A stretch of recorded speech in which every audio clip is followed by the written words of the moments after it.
Hello my dear customers, welcome to my home TV. నేను మీ నక్క మహేష్. ఈరోజు మీ ముందుకు కొన్ని రీసేల్ ప్లాట్స్ని తీసుకురావడం జరిగింది. అది ఎక్కడంటే దాని లొకేషన్ వచ్చేసి ఇబ్రహీంపట్నంలోనే గురునానక్ కాలేజ్ పక్కనే ఉన్నటువంటి జేబీ సెరెన్ సిటీలో మనకు తక్కువ ధరకే రీసేల్ ప్లాట్స్ రావడం జరిగింది. ఈ వెంచర్ వచ్చేసి ఇబ్రహీంపట్నంకి జస్ట్ 2 కిలోమీటర్ల దూరంలో, అదేవిధంగా ఔటర్ రింగ్ రోడ్డు బెంగళూరు జంక్షన్కి 12 కిలోమీటర్ల దూరంలో అందుబాటులో ఉంది. వెంచర్ హైలైట్స్ విషయానికి వస్తే టోటల్గా 600 ఎకరాల వెంచర్. దీంట్లో ఆల్రెడీ విల్లాస్ కన్స్ట్రక్షన్, కొన్ని ఇండిపెండెంట్ హౌస్ కట్టుకొని చాలామంది కూడా నివసించడం జరుగుతుంది. ఇది హెచ్ఎండి అప్రూవ్ లేఅవుట్, అదేవిధంగా వరల్డ్ క్లాస్ ఎమ్యూనిటీస్తో క్లబ్ హౌస్, అదేవిధంగా 80 feet roads, 60 feet roads, 40 feet roads, 30 feet రోడ్స్తో కలిగి అవెన్యూ ప్లాంటేషను, స్ట్రీట్ లైట్స్తో అతి సుందరంగా ఈ వెంచర్ని డెవలప్ చేయడం జరిగింది.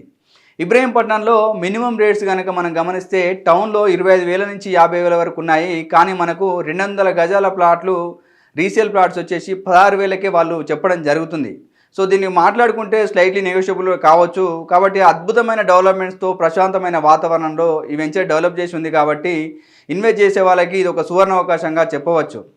ప్లాట్ రేట్ల విషయానికి వస్తే దాదాపు ఎక్కడ చూసినా కూడా హెచ్ఎండి లేఅవుట్లో మినిమం 15,000 అనేది ఈ మధ్య పెరిగిపోయింది. సో మంచి గేటెడ్ కమ్యూనిటీ అంటే మినిమం మనకి 25,000 రేట్లు చెప్తున్నారు. కాబట్టి ఇప్పుడు రేట్లు మార్కెట్ డల్గా ఉండడం వల్ల కొనే వాళ్ళకి ఇది ఒక అవకాశంగా భావించి ఇలాంటి ప్లాట్స్ని కొంటే కనుక మీకు మంచి రిటర్న్స్ వచ్చే అవకాశం ఉంది. కాబట్టి ఇలాంటి మరిన్ని విషయాలతో, మరిన్ని ప్లాట్లతో మీ ముందుకు వచ్చే ప్రయత్నం చేశాను. కాబట్టి మా యొక్క ఛానల్ని లైక్ చేయండి, షేర్ చేయండి, సబ్స్క్రైబ్ చేయండి. ధన్యవాదాలు.